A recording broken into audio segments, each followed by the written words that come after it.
I've made washing powder out of conkers. I've got loads of it in the fridge already, and I'm going to show you exactly how I've done it.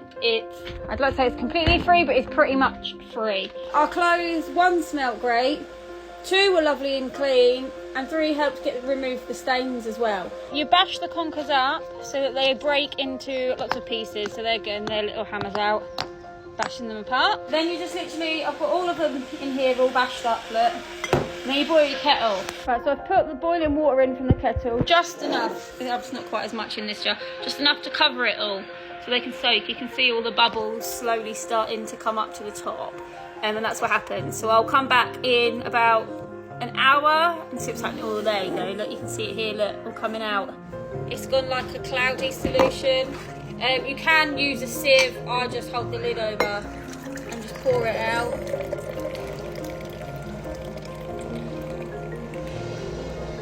All them all those bubbles on the top there, look. That's because of all of the saponins.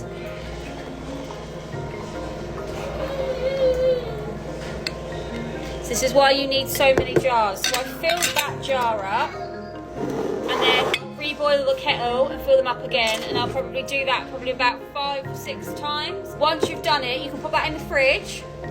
And then just use it as and when you need to. Just pop it straight in the washing machine like you would do any other normal laundry detergent. And then I just pop my softener in, and happy days, the washing comes out lovely.